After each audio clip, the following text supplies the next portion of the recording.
Welcome to the Ultimate Coach Podcast, Conversations from Being, inspired by the book, The Ultimate Coach, written by Amy Hardison and Alan Thompson. Join us each week with the intention of expanding your state of being, and your experience will be remarkable. Remember, this is a podcast about being. It is a podcast about you. To explore more deeply, visit theultimatecoachbook.com. Now, enjoy today's conversation from Being. Welcome back. My name is Philippe Bartu, and this week we're being joined by one of the pioneers in the world of personal development, Becky Robbins. Welcome, welcome, welcome. So wonderful to have you here. Thanks, Philip. I'm so happy to be spending this time. So for the people that don't know you, I just want to say that who you are to me is someone who's really a master at seeing the opportunities in life. So Becky is the first wife of Tony Robbins and created this incredible, thriving business.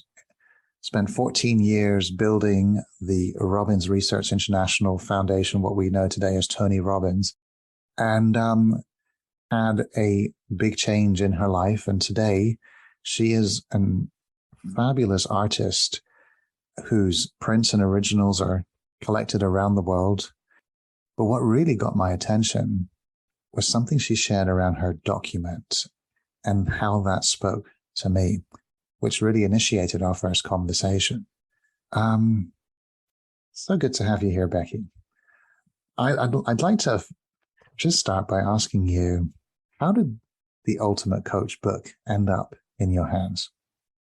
Well, I believe in miracles. So a friend was staying with me. I had some knee surgery and she came to stay with me and brought the book to read for herself. And she said something that made me curious. She said, I brought this book, and while you're recovering, I'm going to read it. I'm going to write a document out of this book. And I said, what's a document? She goes, well, it's kind of like a roadmap for the future with my husband, and I'm going to show it to him, and then he's going to write one. And I said, okay, well, that sounds fascinating. So which isn't really actually how the document works, but I found out. But I ordered it. I thought I'm just going to order it, and then we can both be reading it while we're sitting together. So I ordered it, and the next day or two, Amazon delivered it to my door, and that's how the book got into my hands. But as I was reading it, there was this one story in there, and I was thumbing through it, thinking like I didn't realize that it wasn't Steve writing the book at first. I was just thinking like this is. And then as I was reading, I was thinking, like, okay, well, I'm reading, I was thumbing through like, okay, stories of his childhood. Like, when are we going to get to the good parts, where Steve is teaching me something, right? But then there was this one story, Philip, that I actually started to weep reading it, because it was a story about a man that was going through some intense personal problems with his business and feeling like he didn't know, it was such a burden that he didn't know how he was going to get out from under it. And he was so depressed, and he was really had even thought like maybe life isn't worth living anymore. Yet he was married with 2 children. And so the story goes that in the book, the story is that his wife comes out and he decided to go jump into the swimming pool and just for a morning swim, I'm assuming. And his wife comes out and says, here's your robe, put your robe on. Steve Hardison is at the door. And he and Steve had not spoken. I guess they'd had some words between them like a year prior. And he didn't even know that Steve even knew where he lived. And Steve came to his door and came in and he said, why are you here? And Steve said, I've been with you all night. Ugh, I'm just getting chills saying that again. Yeah. It's like and that I started to cry reading that, because I thought, okay, wait a minute. Like, who is this guy? And how connected he is to people that he spends time with. And as I continued to read the book, I said to her, like, I have to talk to this guy. I wonder how I could ever talk to this guy. And she goes, well, I actually know someone who knows him, and that, maybe we would be able to figure out a way for you to connect with him. Yeah. So here's what I'm hearing. Something happened in that story where you saw a possibility for yourself to be someone like that? Wow, that's lofty. I don't know. Is that what yours is that what happened? Like, what is something woke up, right? You were touched. So did you get to see that that's something that maybe at some point you've been what you wanted to do and you didn't do, and you recognize that possibility is there for you? Well, I love that you're asking this question, because holding my breath while you're talking about it, because first of all, the idea that someone would have that kind of compassion and would be able to feel it from a distance. And I think we take inventory when we hear things like that. Like, yeah. Oh my God, could I possibly have that kind of intuition? And I mean, I do about my children. Like, I can feel when something's going on with them. They're like spooked by it. They think, that's spooky, Mom. Like you always know when something's going on, you call me. It's like, of course I call you. But this was like a whole other level of humanity stripping humanity. And I mean, for the grace of God, it would be amazing to be able to have that kind of, to be able to be that tuned in. And with that comes like the kind of responsibility that I think is astronomical. Well, I'm asking because I think that's truly the possibility that the book is pointing to. And the fact that you had that experience, and I want to say I did too, that I remember reading that passage and being really, really moved and asking myself, wow, in that moment, it was the whole time I was reading the book, that I was in and out of, wow, this is incredible, to, wow, I am incredible. And it wasn't really like, wow, I am incredible. It was more like a, holy shit, this could be me too. This is me. And that quality of just, not because I'm special, but because we all have that capacity for compassion. And it's not that this is a book about me. This is a book about humanity. And we all have access to that level of compassion. And that's what I love about what you share in that story, is I get to see that that's a possibility for every human being on the planet, and that Steve is not special. And his whole book is designed to wake you up to that truth. I do think Steve is that special.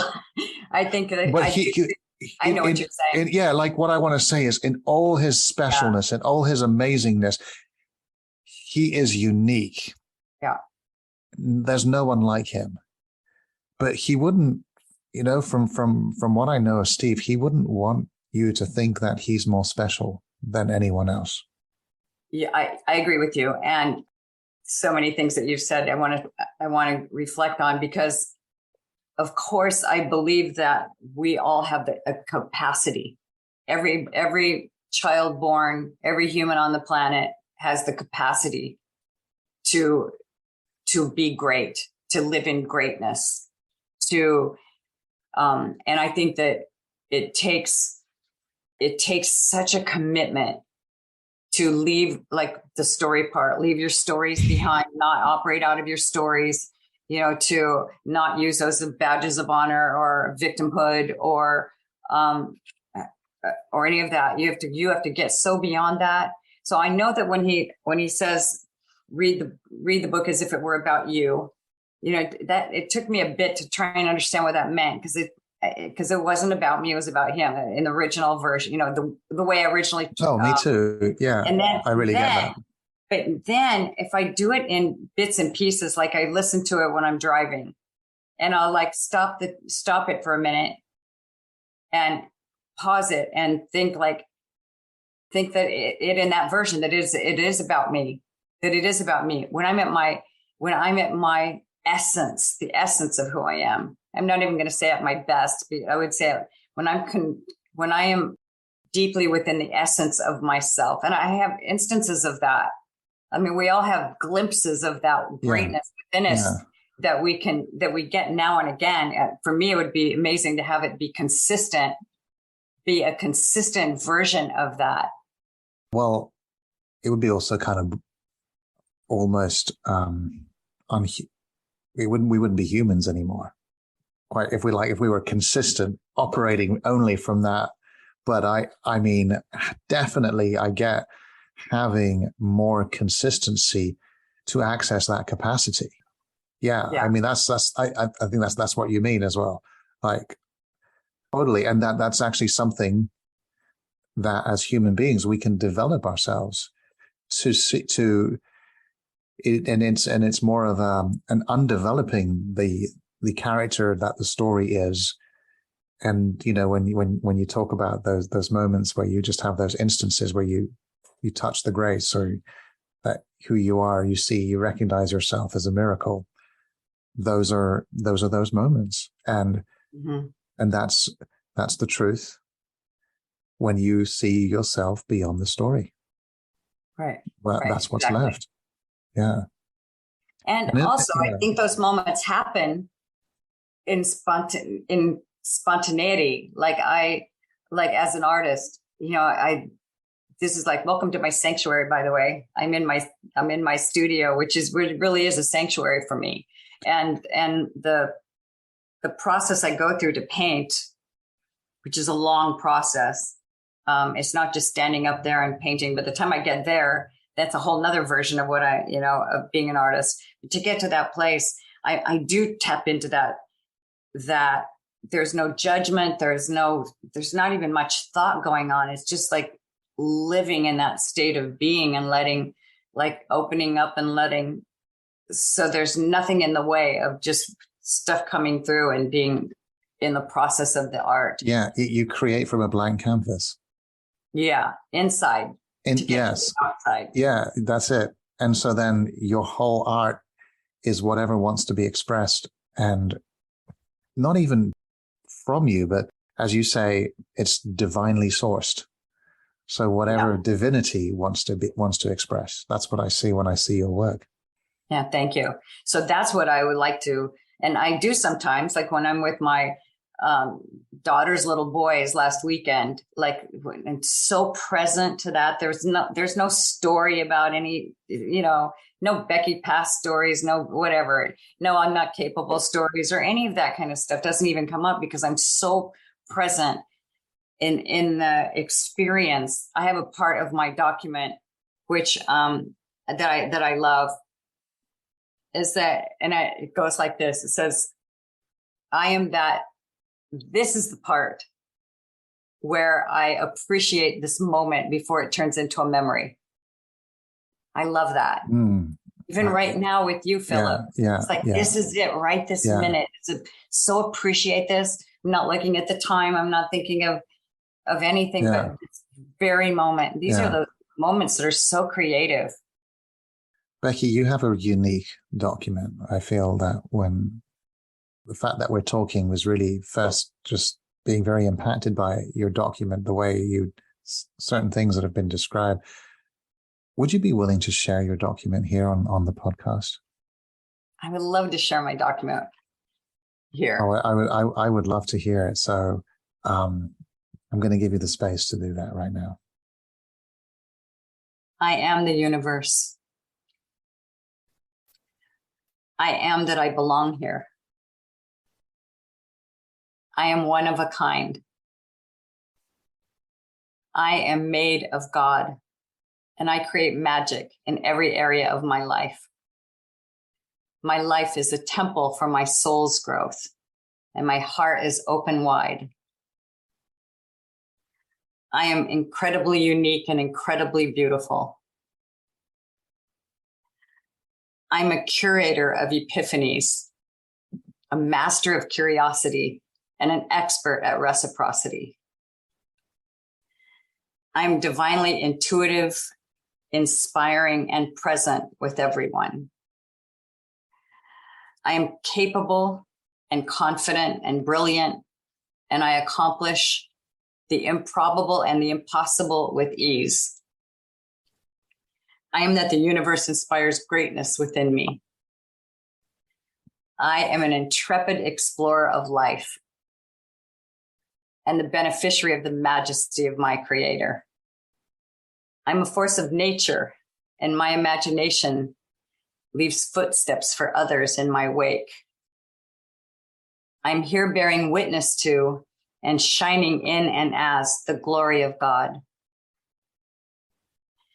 I am that this part is where I appreciate the memories at the moments before they turn into memories. I am wonderment and certainty in the as yet unknown. I love that one. I'm devoted to the fun, fulfilling, and spectacular, financially abundant life I'm living. My art is divinely inspired. I am devoted to the care of my temple, and I stand inside a living miracle. I am that no one is worthy of my judgment, and everyone is worthy of my love. I'm a beacon of light and love and possibility. I am love itself. I am grace upon grace, and my consistency compounds.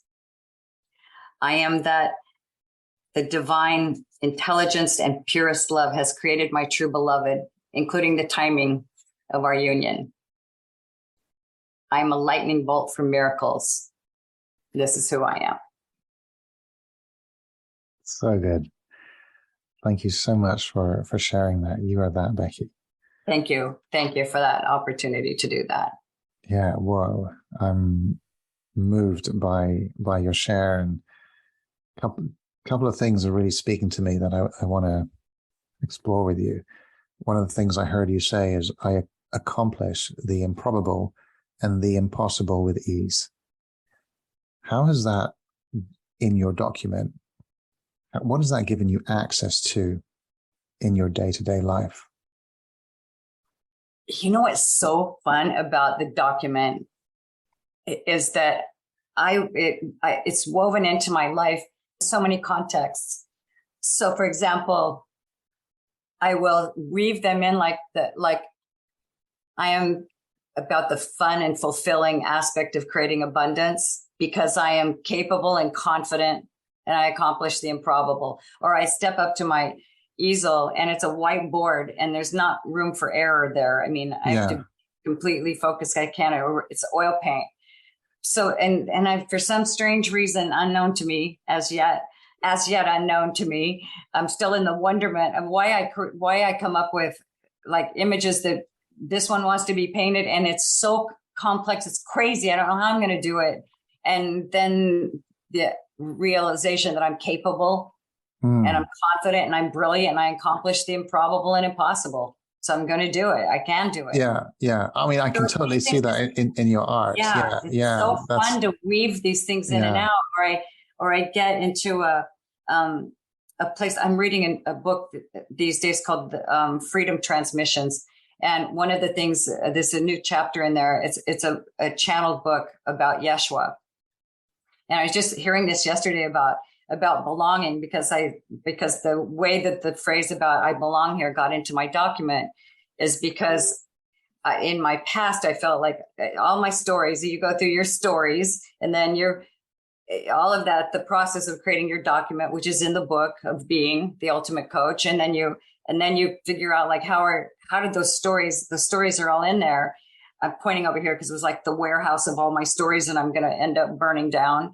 And then how do I forgive myself? I was thinking I'm not the cause of all my problems. Like, oh, wait a minute. No one on the outside could create anything that I didn't have some kind of participation in. And so that's another story about the Grand Canyon, if you want to ask me later. But anyway, participating in my own wreckage, so out of that is just the forgiveness of myself. And then the true story of myself is I belong here. I belong here. In the Freedom Transmission book, there was another twist on that is that I'm beloved here. I belong to source of all that is. Like your belongings can create, a burden for you. Like if you're looking at it that way. So it's just a little bit of a twist about belonging here, but I do belong here. And so that's been beautiful. So good. So we have spoken before and I have seen your document before and I've noticed a new addition. I I'm divine intelligence has created my beloved, including the perfect timing of our union. I don't remember seeing that. Is that something new? No, it's not something new. Okay, then I just didn't notice. Could you say more about that? Yes. Or anything you'd like to share about that? I'm just curious where, what's behind that. You know what? I think for so many years, I think that I've been looking for someone to complete me. I mean, not in recent years, because I've been doing so much work on myself before, during, and after my last marriage, and just like so that thankfully, that has been so good for me. In fact, there was a phrase that I used to say to myself. I haven't said it recently, but it comes up for me in good times and not good times, which is, I am that which thou art, and thou art that which I am.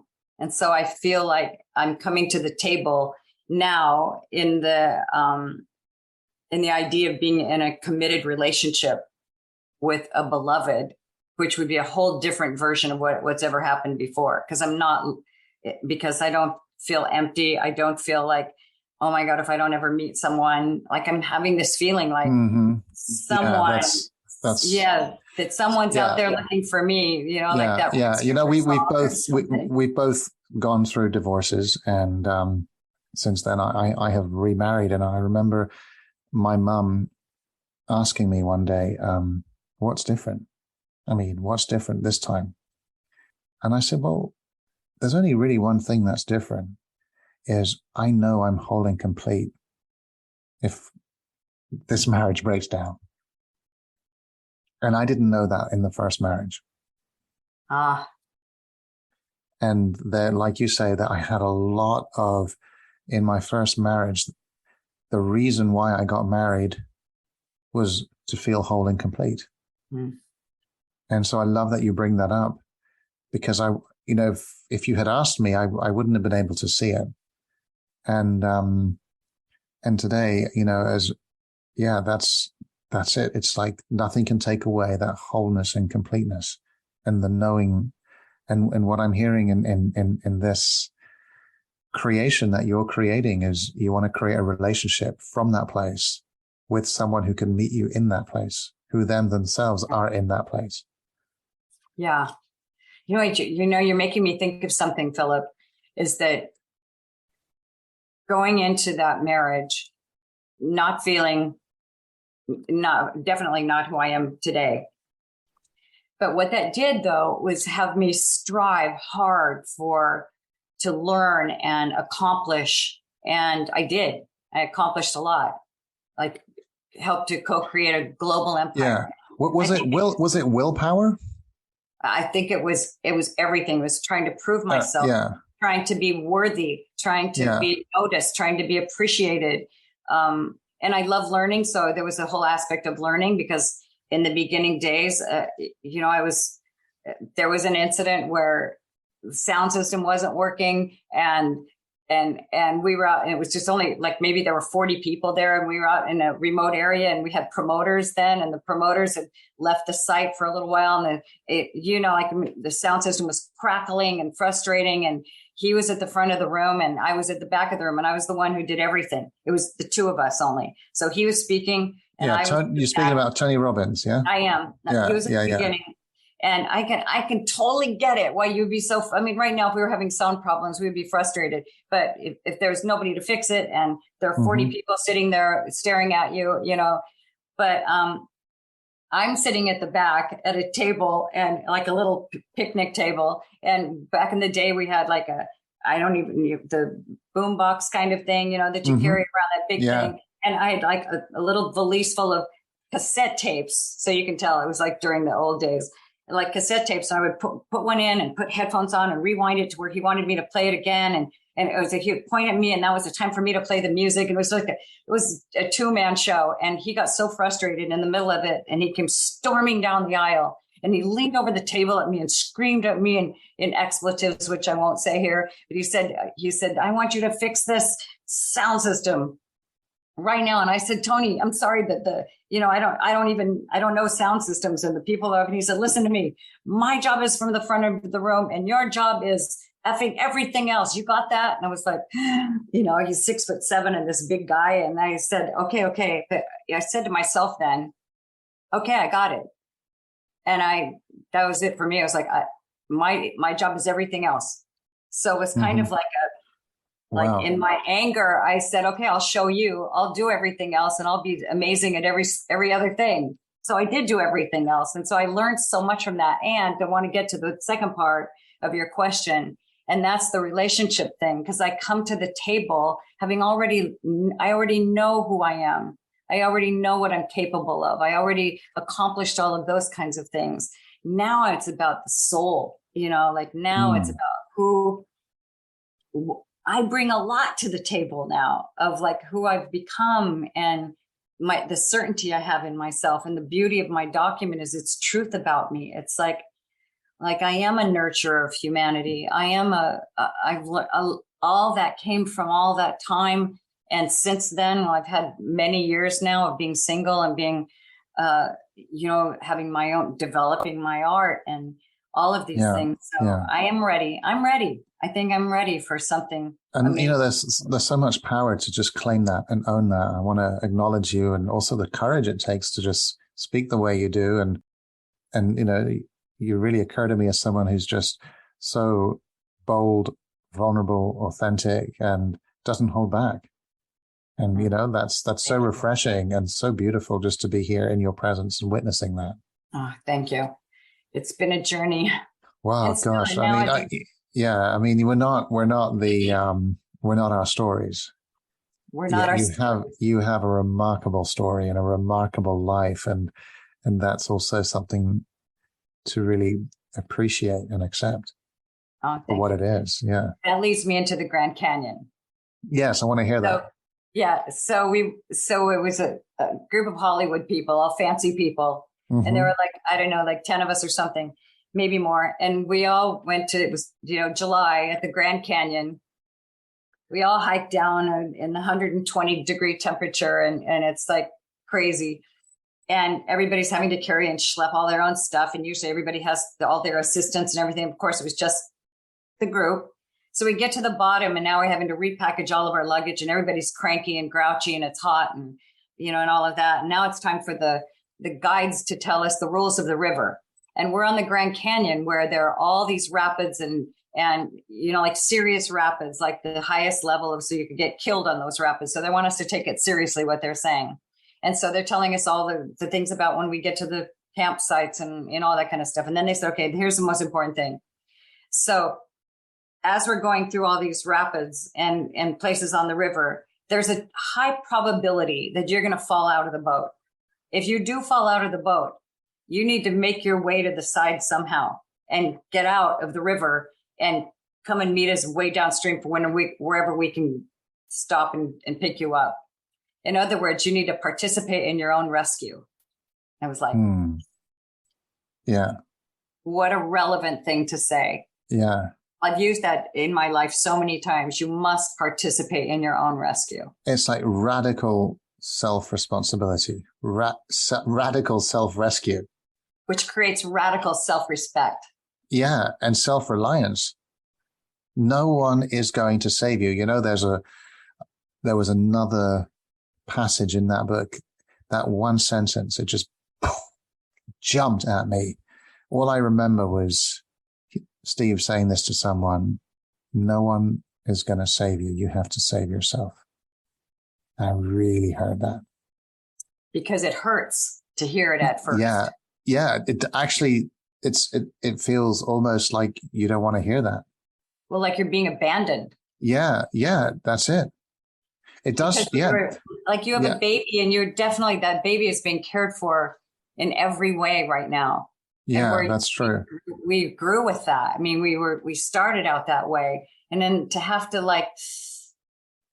be an adult. Have to be an adult and to be unresponsible for myself now. Like nobody's coming to save me now. Nobody's going to rescue me now on any, So I think back to the relationship thing. I think coming into a relationship already equipped with what we know, even now, because there'll always be a time when I'm always going to be expanding and growing and changing and learning. And so what I've said to myself in these last few years is, which I'm glad I did, because now that I am into this beautiful new tribe of people that are like my heart tribe, is that, okay, well, I'm not quite ready. I'm not quite ready because I got more to learn, more to grow, more to, I felt that way. Well, you could say that, and then you have no courage to be in a relationship any longer because you're saying, I'm not quite ready. I've got more to learn. I've got more to, but if not now, when? Something I'm also noticing in this conversation is I'm not quite ready becomes relevant when the possibility of being ready isn't really alive in you. To me, what I've discovered is the more the possibility becomes alive in yourself, the less you really care about readiness. And the more you start honoring your possibility over your readiness. And That's what I'm beautiful. seeing, in your document is there's a whole level of readiness, of willing to be seen. And so how I get to experience you is someone who honors your possibility of being that document over any story of readiness you may have. Thank you. I think you're exactly right. You're going to be the first to know. And having said that, it is, well, another thing you say is, I am grace upon grace and my consistency compounds. What I got to hear in just what I shared with you is every day, every moment, you are creating yourself, either you're either living from your past and the stories and the sum of the stories of your past, or from the possibility of being this miracle that you are. And the way that you bring that consistency compounds. I want to hear it from you, but that's just really speaking to me right now, is how consistency compounds in the face of putting possibility before your internal dialogue, your feelings, your thoughts, your story of I'm not ready. That when that poured out of me onto the page, grace upon grace. Yeah. I remembered after writing that, that I have a painting that is entitled Grace Upon Grace. And it started, we all know the song Amazing Grace, that saved a wretch or a soul like me. So there's that part. But then there's also that part of just living in faith and trust that all is well. I stay in this space. It's back to the bouncing between my document, the dance that happens, like my consistency compounds, and I'm serving humanity in a more authentic way and with grace.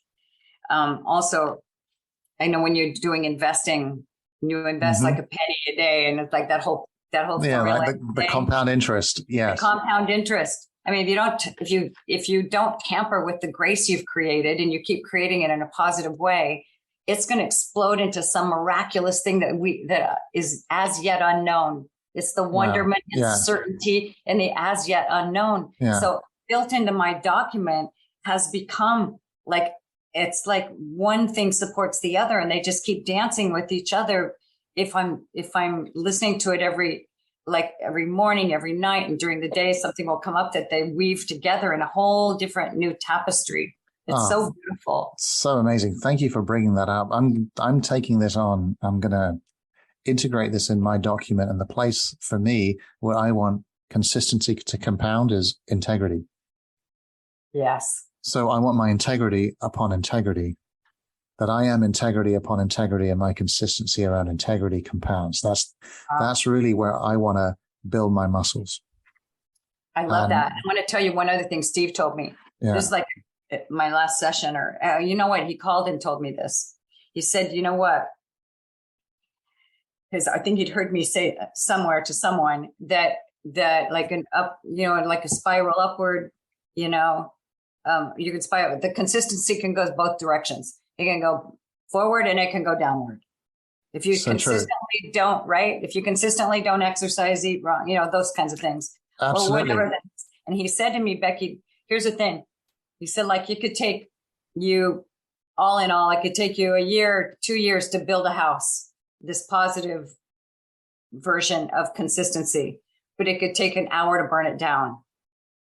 So when it's going downward, it goes faster than when it's, so that's even more reason to stay consistent with what you're creating, consistent in your integrity, consistent in your confidence and capability. Stay consistent with what you're creating, because we all know, I know, that a little bit of bad goes a long way.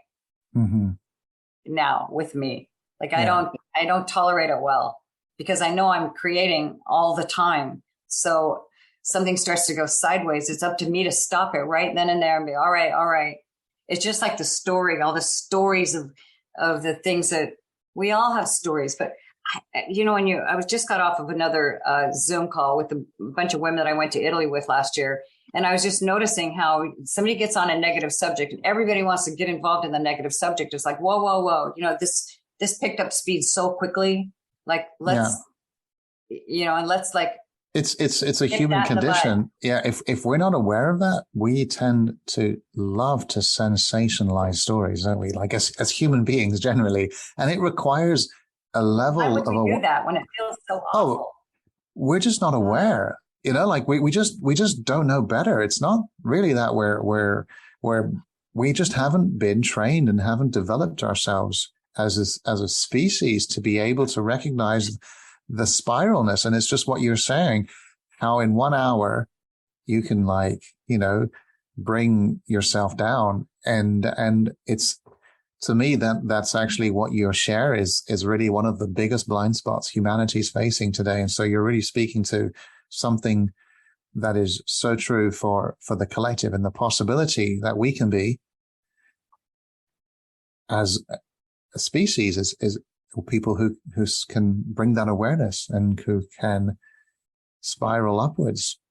And since a little bit of that grace compounds. Yes. Grace upon grace, and my consistency compounds. You being that's the world is already a better place. Just you being that. Yeah. And like, we often think, oh, what can we do? There's so much that needs to be done in the world. Well, you be that. And I'm learning, you're familiar with heart math, right? All the heart math. I am familiar with heart math. Yes. I did a like 4-week thing with or whatever it was, with a woman who's a coach for heart math. And we were talking about they're doing a global coherence initiative. So the more people that are in coherence, I should describe that. It's when your EEG and your EKG are in, EEG and EKG are on the same wavelength, so to speak. Yeah. And you get what happens when you're in that space, that is a divine space that you're in, because it's meant to be that way. Our hearts inform our brains. Right. More than our brain informs our heart. But we forget to do that, because when you're in your heart, you're way more powerful than when you're just thinking. And we were talking about this global coherence initiative, is that when enough people are all in the collective of enough people are in coherence, things can shift, like drastically shift. Then you could be the 100th monkey, so to speak. You could be the one that causes things to shift, even when we think that it's just me and what can I do? And like, I don't watch the news, but if I'm engaging in gossipy conversation, or I don't know, like if I'm engaging in my own self-pity about something or whatever, and it compounds, then I become part of a much bigger problem than I ever even thought I would be part of.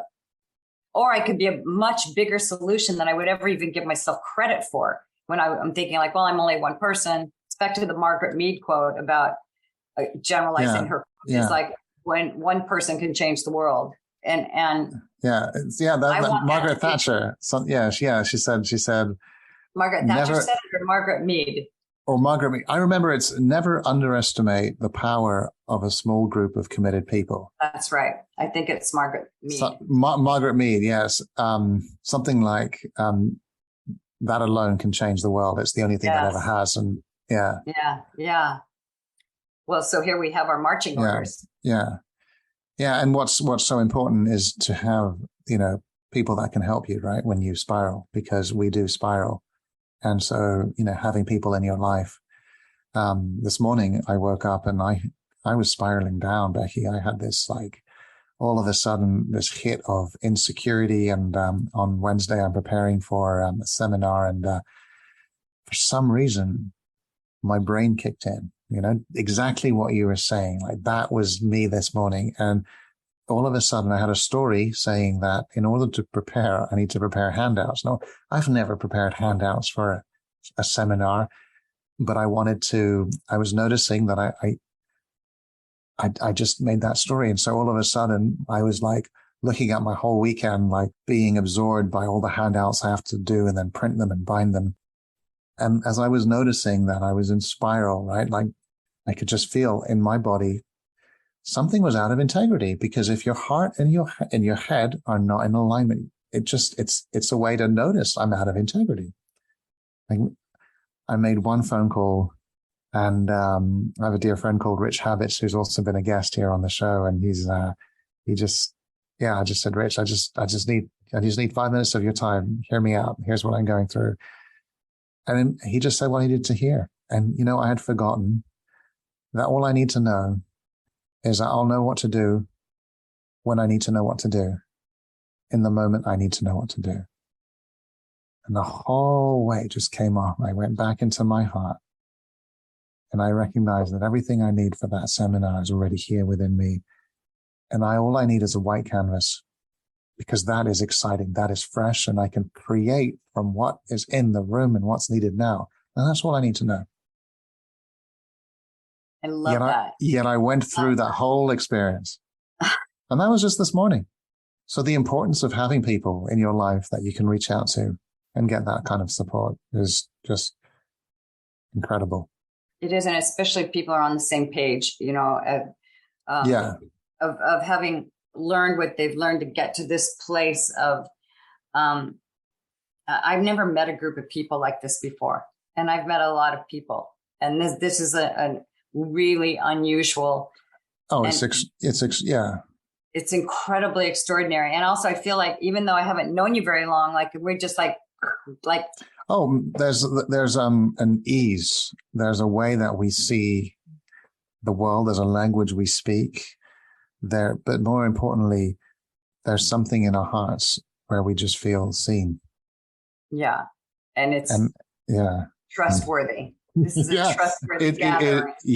And so when you get around more people like that, there's magic that happens, and there's so much aliveness. Yeah. And I think ultimately what we're really looking for is aliveness, and bringing back aliveness into our lives. And a lightness. A lightness. Yeah. Yeah. Yeah, take off and fun and enthusiasm. Yeah, I agree. I read a book. I want to refer to this back to the speaking thing for a second, because you're presenting in your seminar. Because before, back in my former life, when I would need to go out on stage and present something to a lot of people, I remembered that there was a woman who wrote a book called The Aquarian Conspiracy, and I hadn't read any of that book except for one part. I should read it. I wonder what I would think of it now, because it's been so long since I even heard of it. But she said, when you don't know what to know, and when you don't know what to say, you know what to say. What she meant by that is to get empty out, so there's nothing in there, and then step out and let it flow through you. And I used to do that, standing backstage, and I would just now Ankush was asking me this recently, and I said, you know what? My advice only is just to do what I used to do. And then you just have to know your content well enough, which you do for your seminar, the content. Oh yeah. And And you know what the outcome is you'd like to have at the end of it. That's all you need. That's to all know. I need. That's all you need. That's it. And I need to be a and just say, okay, pour through me, like angel calling all angels, walk out on the stage, and I was right there, and it came through me because I was not in my head. But and in that moment, it seems like the scariest thing in the world because you're gonna mess it up. Yeah. And there's actually a book by a comedian called Carl Sees that's called I Hope I Mess This Up, and it's such a great it just brings so much comedy and lightness to this, and much more. I just give myself permission. Also in coaching sessions or in conversations, there are times where I don't know what to say, and I just don't know what to say, and so I'll just say, I don't know what to say right now, so I'm just going to be quiet. That quietness can go on for a long minute or two. And I have zero pressure, need, or anything. I just allow myself to fully accept the fact that I don't know what to say. I don't know where to take this conversation right now, so I'm just going to get quiet and see what comes to me. Like the permission to do that allows the other person to see that, oh, well, let me kick back as well, because see what wants to come through us. And I think when we can give ourselves more permission to accept that we don't know, we get to see how much we do really know. I think that's the definition of faith. Yeah, that's it, isn't it? And isn't that the title of the painting that you most recently posted on? I saw this beautiful, beautiful picture, the painting that you did of almost like an embrace of a man and a woman. The leap of faith, I think it was called. Is that correct? Do you mean what I just posted? Yeah, what you just posted. Oh, it's in process, actually. It's half May, half income. Yeah, it's like a little behind the scenes of the artist. You get to get. Yeah, you're getting a glimpse of what it is. A glimpse, yeah. And I did put, that's actually the name of a whole painting, another whole painting, which is right behind me. But leap of faith. But it is a leap of faith when you get into a place where you don't know what to say. And once you can just, like you said, I think that's brilliant, is close your eyes and just be quiet and let empty of nothing, be in the nothingness for a minute. And just trust what's going to come through, which is an addition to my document. My original document didn't say I am wonderment and certainty in the as yet unknown. There's so much depth, so much to uncover in your document. I'm going to make a request if we can have your document in the show notes of this episode. I would love for people to be able to see it and to access it. And I'm going to go back to it myself as well. I feel like it's the kind of document, every time I read it, I see something new and something different. And there's also someone I want to acknowledge here, and which I want to give you really the space to acknowledge. And that's Alan Thompson for the artificial intelligence he brought into your document, which really kind of blew my mind how he created that. I'd love to hear just your story about how did that even come to life? It was like a miracle. Like I saw that he did, I think he posted one on Facebook of his own document. Yeah. And I asked Steve, I said, wow, how could I make that? How could I get that to happen? Naively, I asked that question because he's the one and only Alan D. Thompson. It's like, so anyway, Steve said, I think you should call him and ask him. And this was a text message at night. And I said to Steve, oh my gosh, first of all, he's in Australia. So it's a whole different time zone. I said, oh my gosh, do you think that would be okay? And Steve said, yes, call him now. So I did. I can tell you exactly, I was sitting on the couch. It was dark here, so it must've been morning there. And I said, I would love if you would do, how do I ask you for that? And how do I reciprocate? Because I want to support, how do I do that? And so he said, no problem. Send me your document, record it in your voice, and then send me a paper document. So he, with all of his amazing brilliance in the whole atmosphere of artificial intelligence and his desire to use it for good, I now know how this big massive program, it's called a prompt. You just put something like a text message, put your document in. He said, oh, choose your avatar. So it was like a bunch of different looking people, and choose the accent. It can be anything. So he said, you might want to choose a British accent. So I did. I just chose a guy, and it was a British accent. It is so amazing because I listen to it before I get out of bed in the morning while it's still dark in my bedroom. And I just turn that on, and it's like the most amazing start to my day. It's the most amazing start to my day. And out of that, some really fun things have happened because Alan asked if I would, this is such a cool thing. He asked if he could use one of my paintings as the cover for his book that he's going to be releasing, his next book. I know. So my art is going to be on the cover of his book. So wow, that is amazing. Yeah, it's been really fun. And he chose my art he posted this on our Facebook page, but he chose my art to be there at a presentation that he did just these last few days in Belgium. And so it's been a fun so many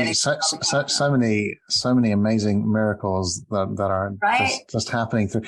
And I recently saw that you're also going to be going to Mumbai. I am going there. The Ultimate Experience, India. I'd love to where did that come from? You know what? I think since I've thrown myself full body into this whole experience of this and really am doing everything I can to grow and embody this stuff, things are just happening for me and coming for me. And one of those was Steve asked me if I'd be willing to. He knew that I'd been to India several times and I love India and the people. And so when they were going to first talking about doing an event over there, he asked me if I would help Ankush, if there's anything I needed that he needed that I could help him with. And then that turned into getting a phone call from Ranjan, which I spoke with him yesterday. Getting a phone call from him, and in the phone call he said, "Are you coming to India? I hope you'll come to India." So he said, "I would love it." And he said, "I've been following you and listened to all your videos. There's some videos that I did like a year or two ago on my website." And he said, "I've listened to everything about you, and I've been studying you for all these years." And he said, "But would you be willing? I hope you're coming to Mumbai." So I said, give me a couple of days to figure out if I can do that." And so I thought about it and thought, just go, Becky. I'm like, why would you not want to go to that event? So I got back in touch with him and I said, I'm going to come to the event. And then about, 3 weeks ago or something, 2 weeks ago, he asked me if I would be willing to speak at the event. And so what am I going to say except for yes, especially after everything we've been talking about. So good. So good. Fun. So I'm going to be on a panel with Gary Mahler and Aluk. How do I say his last name?